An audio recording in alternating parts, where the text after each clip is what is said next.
Exercise 5.2 Part 3 Question number 13 to 20. Question number 13. How many 3 digits number are divisible by 7? 7 से भाग होने वाली 3 अंकों की कितनी संख्याएं हैं? तो हम जानते हैं कि सबसे पहले तो लिखेंगे 3 डिजिट्स नंबर जो है 100 से लेके 999 तक होता है। ठीक है, 3 डिजिट्स नंबर टोटल लिख लिए। अब इन नंबर में से वो नंबर छांटने हैं जो 7 से डिविजिबल है, जो 7 से डिवाइड होते हैं। तो देखते हैं एक बार, यहाँ से आपको क्या रिजल्ट निकला?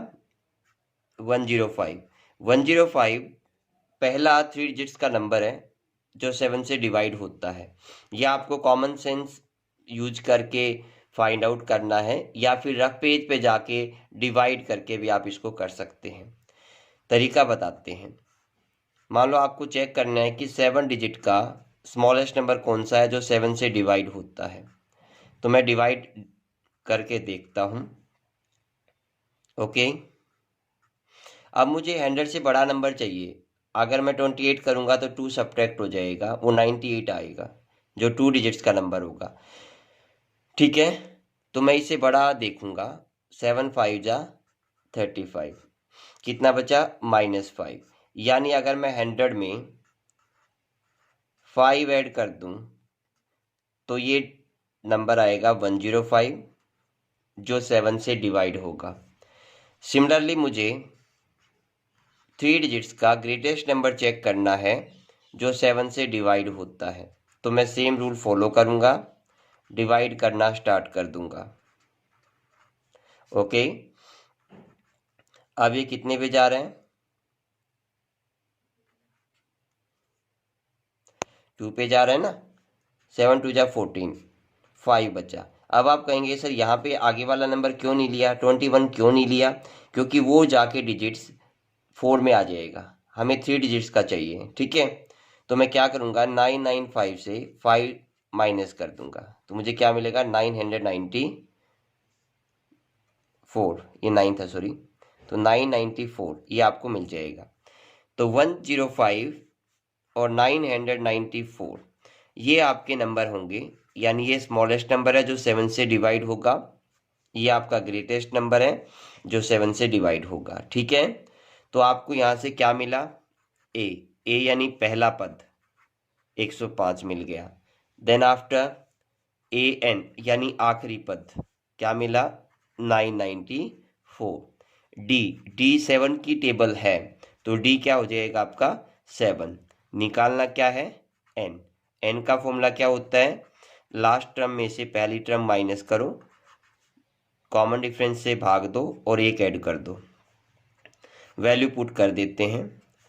994 में से 105 घटा दिया, डी आपका 7 है उससे भाग दे दिया, जमा 1। घटाने पर कितना मिला? 889 बटे 7 जमा 1। काटने पर क्या मिला? इधर लिख देता हूँ, 7 एकम 7, 7 दूनी 14, 7 7 49 जमा 1। तो n की वैल्यू कितनी आ गई आपकी? 125। तो कुल मिला के 125 टर्म्स बनेगी 3 डिजिट्स की जो 7 से डिवाइड होती है। तो ये आपका 13 सम कंप्लीट होता है। Okay, now move to question number 14। How many multiples of 4 lie between 10 and 250? 4 के कितने गुणज 10 और 250 के बीच में आते हैं? सॉल्यूशन करते हैं इसका। देखते हैं 2 डिजिट नंबर कहाँ से कहाँ तक होता है। 10 से लेके, 1 मिनट, 2 डिजिट नंबर नहीं, 250 तक पूछ रहा है। तो 10 to 250 के बीच में कितने ऐसे नंबर है जो 4 से डिवाइड होते हैं, ये आपको फाइंड करना है। तो आफ्टर 10 कौन सा नंबर है जो 4 से डिवाइड होता है? 12। यानी 10 के बाद पहला नंबर 12 है जो 4 से डिवाइड होता है, और लास्ट नंबर है 248 जो 4 से डिवाइड होता है। ठीक है, यानी ये 4 की टेबल में आते हैं। जैसे ऊपर किया था ना हमने, क्वेश्चन 13 में सेम आपको डिवाइड करके चेक कर लेना है। तो ए आपका हो गया 12 वो 2 डिजिट का नंबर है जो 4 से डिवाइड होता है और सबसे छोटा नंबर भी है। 248 250 से पहले वाला नंबर है जो 4 से डिवाइड होता है।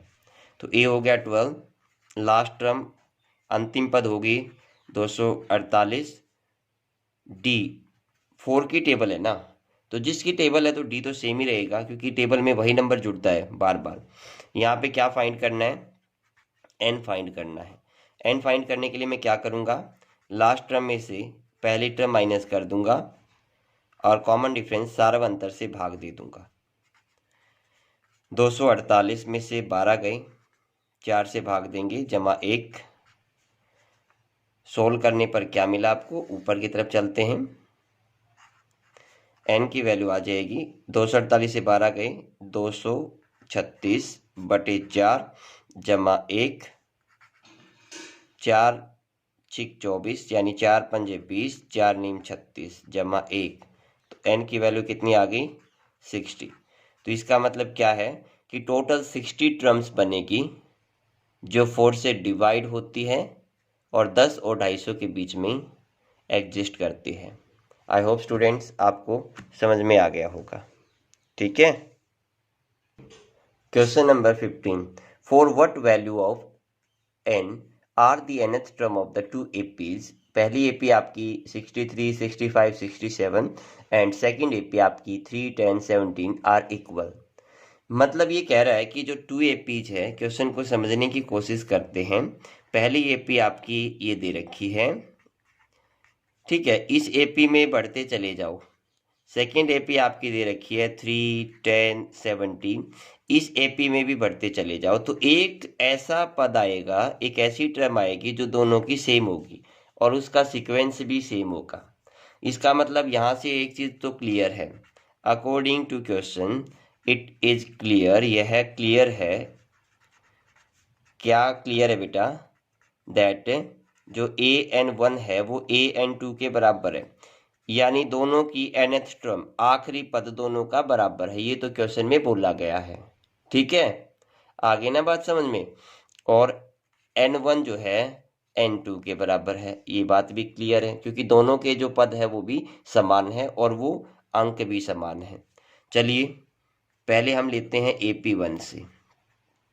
AP1 से आपने लिया A कितना है 63, D कितना है, D आपका हो जाएगा 65 में से 63 सब्ट्रैक्ट किया 2 हो जाएगा।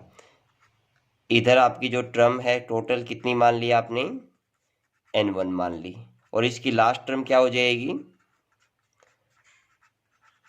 लास्ट टर्म इसकी हो जाएगी an1। ये हम पहली एपी यूज कर लिया, अभी सेकेंड एपी हमने टच नहीं की है। फर्स्ट एपी से आपने ए डी एन और एन वैल्यू ले ली। तो यहाँ से an1 कितना हो जाएगा, यानी nth टर्म का जोड़ a प्लस n कितना है n1। इसको आप n भी लिख सकते हो, कोई फर्क नहीं पड़ता, दोनों सेम है ना। तो n-1 इंटू डी कितना इसमें 2। तो an1 यानी आखिरी टर्म हो जाएगी 63 जमा 2n घटा 2। an1 आपकी आ गई 63 में से 2 गया 61 जमा 2n। ठीक है, मैंने n1 की जगह n2 की जगह मैं n ही लिख लेता हूँ क्योंकि दोनों सेम ही तो है, कोई फर्क नहीं पड़ेगा। यानी n1 इक्वल है n2 के, जिसको हम n ही लिख देते हैं। अब मैं ले रहा हूँ AP सेकेंड। AP सेकेंड में A क्या है 3, D कितना है 10 - 3 यानी 7, और n और an आपने मान ही रखी है, यानी लास्ट टर्म क्या मान ली इसमें an2, आखिरी पद।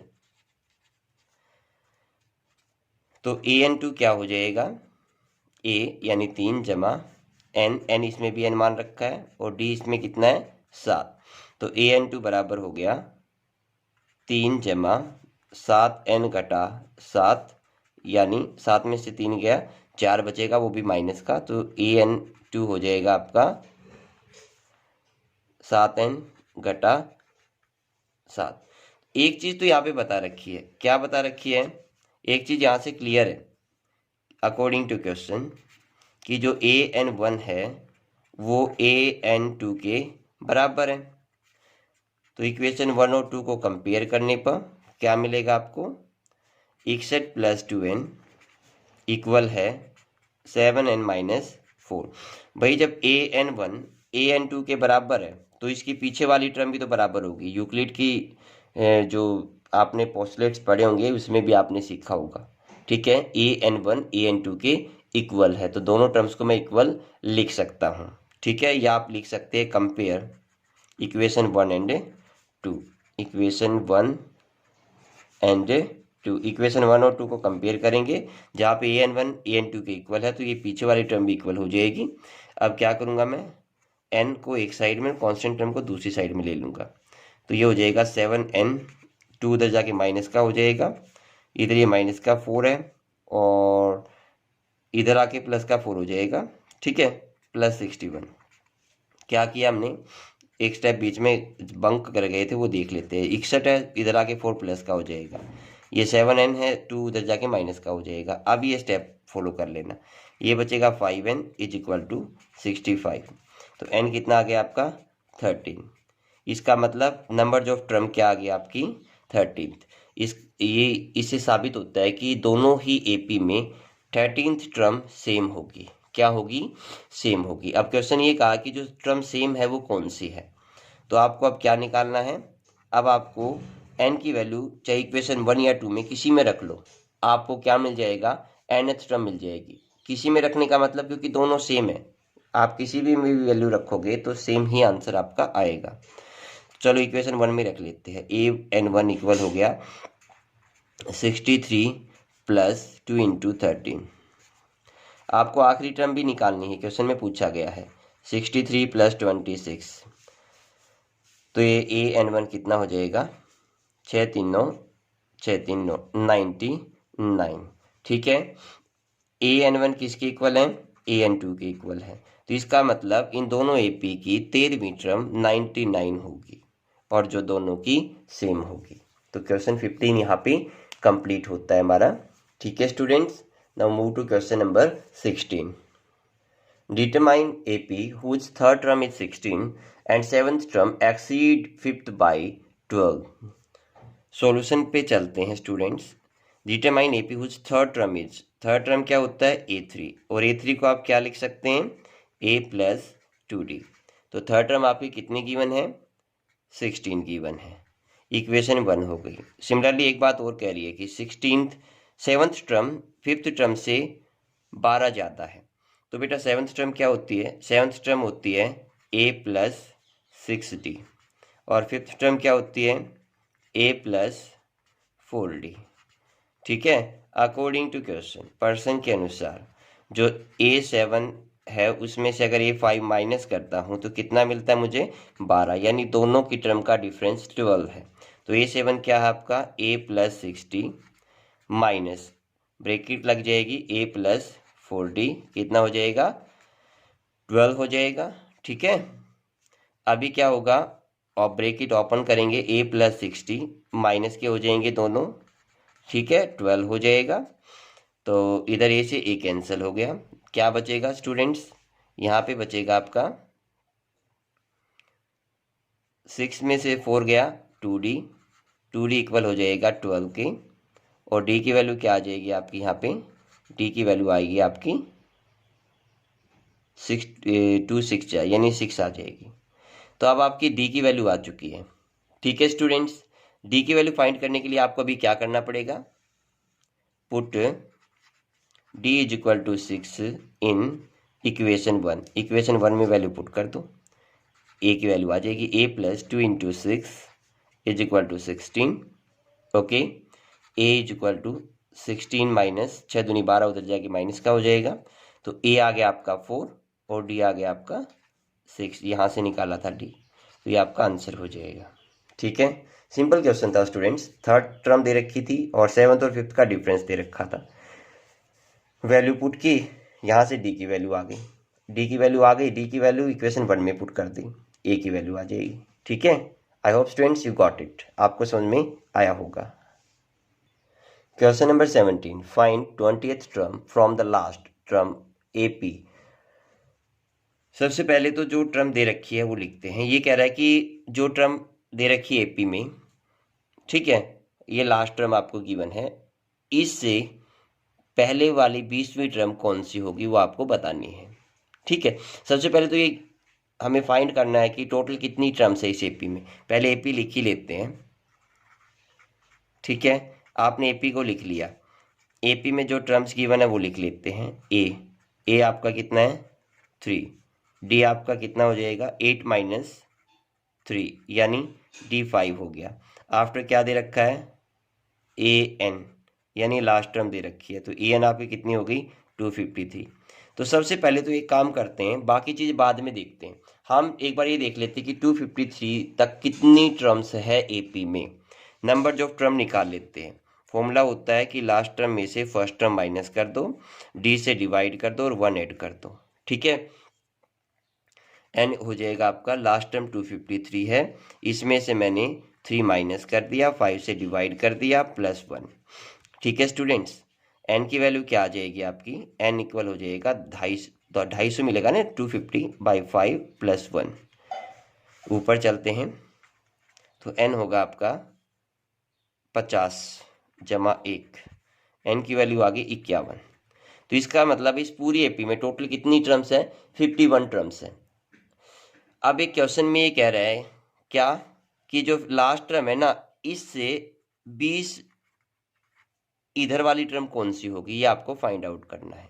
गिवन है और इसकी लास्ट से 20th टर्म निकालनी है, पीछे से 20th टर्म निकालनी है। तो मैं क्या करूंगा, मैं 50 में से 20 को माइनस कर दूंगा और उसमें 1 ऐड कर दूंगा, ये फॉर्मूला होता है। ठीक है, तो कितना मिलेगा मुझे, ये मिलेगा मुझे 31 प्लस 1, मतलब कौन सी टर्म निकालनी है 32nd टर्म निकालनी है, बननी है। चलिए निकाल लेते हैं। ए 32 कितना हो जाएगा, ए प्लस 31d हो जाएगा। ए आपका कितना है 3 है, प्लस 31d कितना है 5 है, 3 प्लस 1 5 5, तो आंसर कितना हो जाएगा 158। तो इस एपी में लास्ट से 20th टर्म 158 होगी, जो आपका आंसर है। किसी एपी के चौथे व 8वें पदों का योग 24 है तथा 10वें और छठे पदों का योग 44 है। इस एपी के पहले 3 पद ज्ञात कीजिए। पहले आपने क्या किया, पहले इक्वेशंस को लिखा, डी की वैल्यू निकाली, डी से ए की वैल्यू निकाली और ए और डी का यूज करके फर्स्ट 3 टर्म्स निकाली। ओके स्टूडेंट्स, 19th क्वेश्चन में कह रहा है सुब्बा राव ने 1995 में 500 रुपये मासिक वेतन से कार्य शुरू किया, मतलब इसकी सैलरी 5000 थी जब उसने काम शुरू किया और हर साल उसको 200 रुपये इंक्रीमेंट दिया गया। कितने साल बाद उसका वेतन 7000 रुपये हो जाएगा। ठीक है स्टूडेंट्स, सॉल्यूशन करते हैं इसका। ओके, ए कितना है 5000, यानी शुरुआत 5000 रुपये से की थी ना, तो 5000 रुपये उसका सैलरी थी स्टार्टिंग में। उसके बाद हर साल इंक्रीमेंट कितना लगा 200 रुपये, तो डी कितना हो जाएगा ₹200। समझ में आई बात, हाँ हाँ, हर साल 200 रुपये तो बढ़ रहे हैं। इसके बाद उसकी सैलरी कितनी हो गई 7000 रुपये हो गई, तो इसका मतलब लास्ट टर्म क्या है 7000। फाइंड क्या करना है आपको, एन की वैल्यू फाइंड करनी है। एन की वैल्यू फाइंड करने का फॉर्मूला क्या है, लास्ट टर्म में से फर्स्ट टर्म माइनस कर दो, डी से डिवाइड करके 1 को ऐड कर दो। लास्ट टर्म आपकी है 7000, फर्स्ट टर्म आपकी है 5000, डी आपका आ रहा है 200 रुपये, हर साल 200 रुपये इंक्रीमेंट लग रहा है। एन हो जाएगा 7 में से 5 गए 2000 बटे 200 जमा 1। सोल्व करने पर ये इसको 10 पे काटेगा, 10 और 1 11, तो एन की वैल्यू होगी 11, यानी 11 ईयर्स। 11 साल बाद सुब्बा राव की सैलरी 5000 से 7000 हो जाएगी। सिंपल क्वेश्चन था स्टूडेंट्स, आई होप आप समझ गए होंगे। Now move to question number 20। Okay, कि रामकली ने किसी वर्ष के प्रथम सप्ताह में 5 रुपये की बचत की और अपनी साप्ताहिक बचत 1 रुपये 75 पैसे बढ़ाती गई और उन्होंने nवें सप्ताह में उसकी जो बचत थी वो 20 रुपये 75 पैसे हो गई, तो n का मान ज्ञात कीजिए। ठीक है स्टूडेंट्स, ये है ना, अलग अलग एनसीईआरटी बुक में अलग अलग मिलेगा आंसर, बस एक डेसिमल का फर्क है, तो इससे कोई फर्क नहीं पड़ेगा, केवल डेसिमल का फर्क मिलेगा। आप ये ना कहें कि सर स्टेटमेंट क्या लिख दिया आपने, हर बुक में ही अलग अलग प्रिंट है। चलिए सॉल्यूशन करते हैं। आप पहले सप्ताह में कितने से शुरुआत की, 5 रुपये से शुरुआत की ना, तो ये कितना हो जाएगा 5 रुपीज।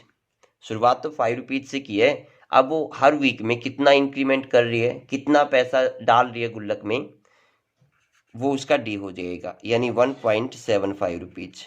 इतना पैसा वो डाल रही है हर वीक में, इतना पैसा बढ़ रहा है, अब उसका पैसा टोटल कितना हो गया गुल्लक में, उसको आप EN यानी लास्ट टर्म हो जाएगी आपकी 20.75।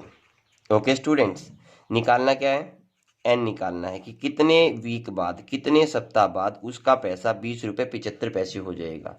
कुछ में ये 17.5 मिलेगा और ये 207.5, कोई फर्क नहीं पड़ता, डेसिमल का ही फर्क है।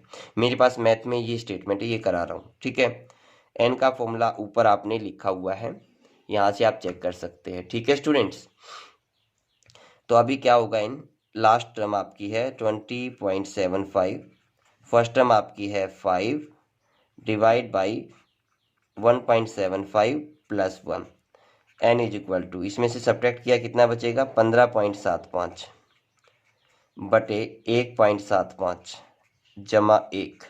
ठीक है स्टूडेंट्स, दशमलव हटाने के लिए सीधा ही हट जाएगा, नहीं पता है तो तरीका बताते हैं। जैसे ऊपर दशमलव के बाद 2 डिजिट है तो नीचे 100 आ गया, और नीचे दशमलव के बाद 2 डिजिट्स है तो ऊपर भी 100 आ गया, ये कैंसिल हो गया। अब ये काटेंगे कितने पे जाएगा, बिल्कुल आपको काटना है, चेक करना है 175 से कितने पे जाएगा, ये आपको फाइंड आउट करना है। ये टोटल जा रहा है 9 पे, कितने पे जा रहा है 9 पे, तो n कितना हो जाएगा 9 + 1, n हो गया 10। इसका मतलब 10 वीक्स में रामकली के 5 रुपये और बाद में जो उसने पैसे बढ़ाती गई वो 1 रुपये 75 पैसे, 10 वीक में जाके वो 20 रुपीज़ 75 पैसे हो जाएंगे। ठीक है स्टूडेंट्स, ओके, एक्सरसाइज कंप्लीट होती हैं। अगली एक्सरसाइज 5.3 जरूर देखिए। Thank you so much.